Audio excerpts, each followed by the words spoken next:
सतगुरुदेव की जय। बंदी छोड़ कबीर परमेश्वर जी की जय।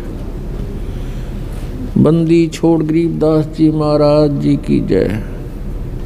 स्वामी रामदेवानंद जी गुरु महाराज जी की जय।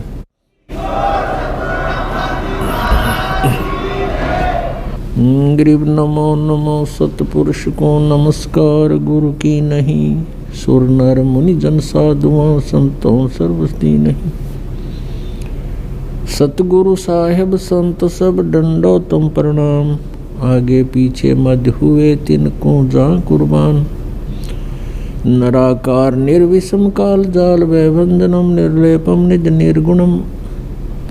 अकल अनुपवेशं धुनम सोहम सुरति समापतम। सकल समाना नीरतल उज्ज्वल हीरंबर हरदमं बेपरवा अथाह वार पार नहीं मध्यतम। ग्रीव जो सुमर सिद्ध होई गणनायक गलता न करो अनुग्रह सोई पारस पद परवाना। आदि गणेश मनाऊं गणनायक देवन देवा। चरण कमल लो लाऊं आजंत करूं सेवा। परम शक्ति संगीतम रिद्धि सिद्धि दाता सोई। अवगत गुण अतीतम सतपुरुष निर्मोही। जगदम्बा जगदीशम मंगल रूप मुरारी। तन मन अर्पों शीसम भक्ति मुक्ति भंडारी। सुर नर मुनि जन ध्यावे ब्रह्मा विष्णु महेशा। शेष शेष मुख गावे पूजे आदि गणेशा। इंद्र कुबेर सरीखा वरुण धर्मराय धावे। समर्थ जीवन जी का मन इच्छा फल पावे। 33 कोटि आधारा दावे से 88। उतरे बहुजल पारा कट है यम की फांसी। 33 कोटि आधारा दावे से 88। उतरे बहुजल पारा कट है यम की फांसी।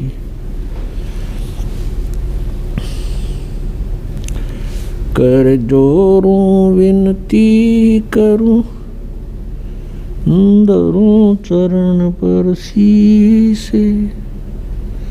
गुरु जी राम देवानंद जी महाराज ने दियो नाम बख्शीश। कोटि कोटि सिजदा करूं कोटि कोटि प्रणाम। चरण कमल में राखियो मैं बंदी जाम गुलाम। कुत्ता हूँ गुरु देव का रामपाल दास का नाम। गले प्रेम की जेवड़ी जांखे चोवा जाऊं मैं। तो करो तो बावड़ू दूर दूर करो तो जाऊं। जो राखो त्यों ही रहूं जो देवो सुख। जय इब के सतगुरु मिले सब दुख आँखों रोए। चरणों ऊपर शीस धरूं कहूँ जो कहनी हो। कबीर गुरु जी मिलेंगे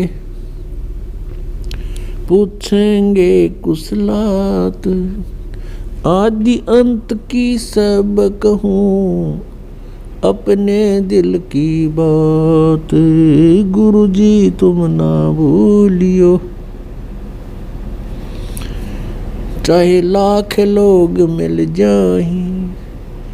हमसे तुमको बहुत है तुम जैसे हमको नाही। तुमरे विसारे क्या बने मैं किसकी शरण में जाऊं।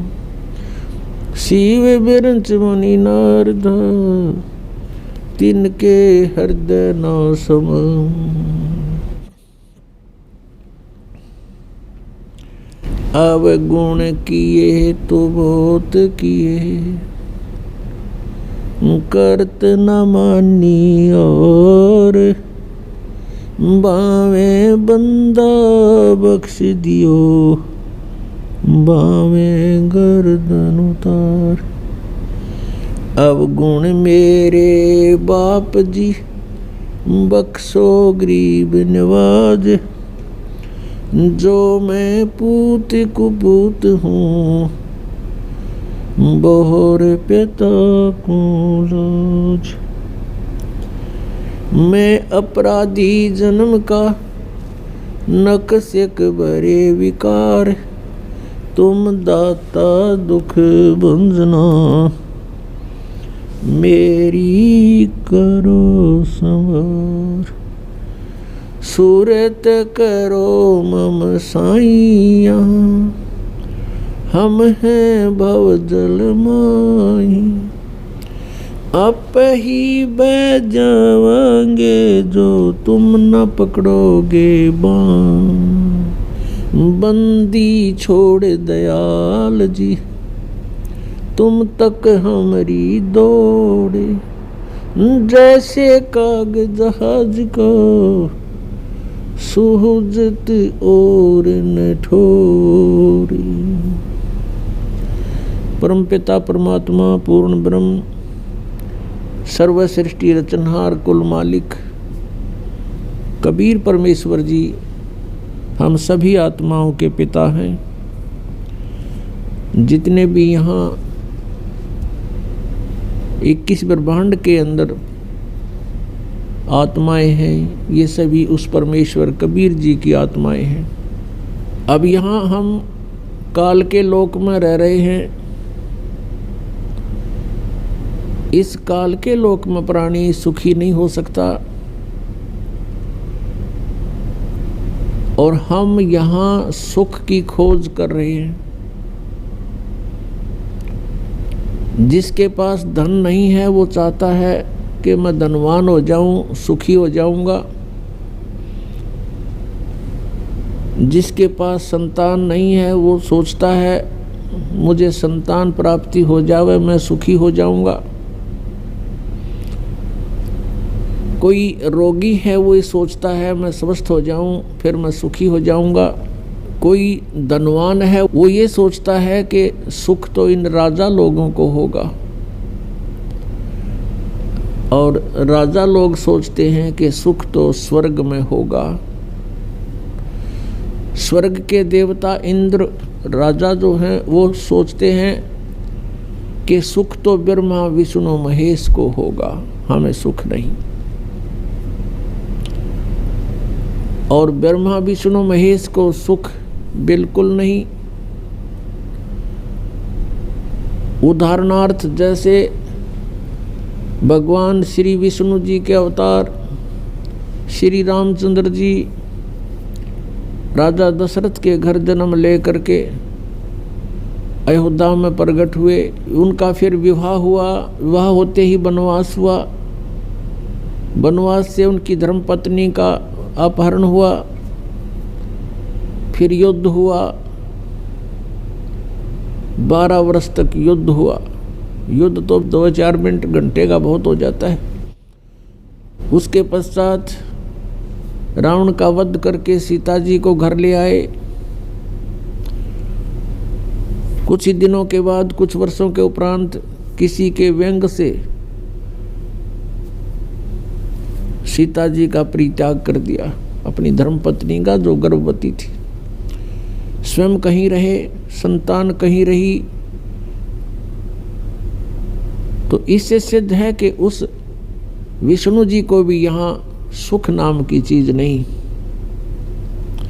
फिर वही विष्णु जी के अवतार श्री कृष्ण रूप में जेल में जन्म हुआ। मामा शत्रु हो गया, कभी जरासिंह, कभी शिशुपाल, कभी पूतना, कभी केसी आदि से उनको मरवाने का प्रयत्न जारी रहा। अंत में भगवान ने मथुरा को त्याग दिया। समुद्र में जाके एक टापू पर शरण ली। वहाँ एक द्वार की नगरी बना करके सारी सेना को वहाँ रख करके शेष जीवन वहाँ व्यतीत किया। उसके उपरांत अंत समय क्या हुआ भगवान श्री कृष्ण जी का, 56 करोड़ उनके वंशज हो गए थे। 56 करोड़ पोते पर पोते, पुत्र, रिश्तेदार, नाती, और वो भी श्री कृष्ण जी के सामने सब मृत्यु को प्राप्त हुए। आपसी युद्ध हो गया दुर्वासा जी के श्राप से, और श्री कृष्ण जी के सामने पूरा कुल नाश हो गया। क्या वो प्राणी सुखी हो सकता जिसके आगे सारे मर जाएं? तो यहाँ परमात्मा कबीर परमेश्वर जी हमें याद दिलाते हैं, भजन करो उस रब का जो दाता है कुल सब का। भजन करो उस रब का जो दाता है कुल सब का। उस परमेश्वर की भक्ति करो जो सबका मालिक है, सबका दाता है। श्रीमद् भगवत गीता अध्याय नंबर 15 के श्लोक 1 से 4 में ये बताया गया है कि ऊपर को जड़ वाला, नीचे को तीनों गुण रूपी शाखा वाला, ये उल्टा लटका हुआ संसार रूपी वृक्ष है। ऊपर को मूल जो जड़ें हैं वो तो समझो परम अक्षर ब्रह्म है, पूर्ण परमात्मा, वो सब का मालिक। और नीचे को तीनों गुण रूपी शाखा, रजगुण ब्रह्मा, सतगुण विष्णु, तमगुण शिव जी रूपी शाखाएं हैं। और जो संत इन उल्टे लटके हुए संसार रूपी वृक्ष के सभी विभागों को भिन्न भिन्न बताता है, स वेदवित, वो वेद के तात्पर्य को जानने वाला है, अर्थात वो तत्वदर्शी संत है। परमेश्वर स्वयं भूमिका करते हैं, सतलोक से चलकर यहाँ आते हैं। यहाँ के भगवान काल द्वारा फैलाया गया अज्ञान, उसका नाश करते हैं, अपने तत्व ज्ञान रूपी टॉर्च से उस अंधेरे को हटाते हैं। तत्व ज्ञान रूपी सूर्य का उदय करके अज्ञान रूप अंधकार को समाप्त करते हैं। वो उसमें यहाँ कुछ समय के लिए रहते हैं और अपनी अमृतवाणी को उच्चारण कर करके सुनाते हैं, जो बाद में लिपिबद्ध कर ली जाती है। परमेश्वर ने कहा था, अक्षर पुरुष एक पेड़ है, निरंजन वा की डार, और तीनों देवा शाखा हैं ये पात रूप संसार। जो हिस्सा जमीन से बाहर दिखाई देता है पेड़ का, वो तुरंत जमीन से बाहर जो मोटे वाला होता है उसको तना बोलते हैं। और जड़ें प्रोक्ष है, गुप्त है। तो मूल मालिक तो गुप्त है, प्रोक्ष है, उसका तो यहाँ के सदग्रंथों में जिक्र नहीं। वो तो स्वयं परमेश्वर ने आके बताई अपनी महिमा। उस तने को समझो ये अक्षर पुरुष है, उसके तने के फिर मोटी डार होती है, उसको समझो सरपुरुष, सरपुरुष। और उस डार के फिर 3 शाखाएं हों, वो रजगुण ब्रह्मा, सतगुण विष्णु, तमगुण शिव जी जानो। श्रीमद् भगवत गीता अध्याय नंबर 4 के श्लोक नंबर 32 में कहा है कि जो श्लोक नंबर 25 से लेकर 31 तक जो भी साधनाओं का वर्णन किया गया है वो पर्याप्त नहीं है। लेकिन साधक अपनी अपनी साधनाओं को पाप नाशक ही मानते हैं। इस प्रकार की यज्ञों का विस्तार के साथ वर्णन है सच्चिदानंद घन ब्रह्म की वाणी में। ब्रह्मणे मुखे, यानी सच्चिदानंद घन ब्रह्म ने स्वयं आकर के अपने मुख कमल से वो तत्व ज्ञान बोला होता है, उसको परम अक्षर ब्रह्म की वाणी कहते हैं। उस वाणी में वो विस्तार के साथ कहे गए हैं। उनको जानने के बाद फिर पूर्ण रूप से कर्म बंधन से मुक्त प्राणी हो जाता है। गीता जी अध्याय नंबर 4 के श्लोक नंबर 34 में तुरंत कहा है कि उस तत्व ज्ञान को जो परमेश्वर ने स्वयं आकर बोला होता है, किसी तत्वदर्शी संतों के पास जाकर समझ, उनको दंडवत प्रणाम करने से, कपट छोड़कर प्रसन्न करने से वो तत्वदर्शी संत तुझे उस परमात्म तत्व का ज्ञान कराएंगे। इससे एक बात तो ये सिद्ध होगी कि गीता ज्ञानदाता भी उस तत्व ज्ञान से अपरिचित है, इसलिए संतों के पास जाने को कह रहा है। अब यहाँ गीता जी अध्याय नंबर 15 के श्लोक नंबर 1 से 4 में परमेश्वर ने स्वयं अपनी महिमा का गुणगान किया है।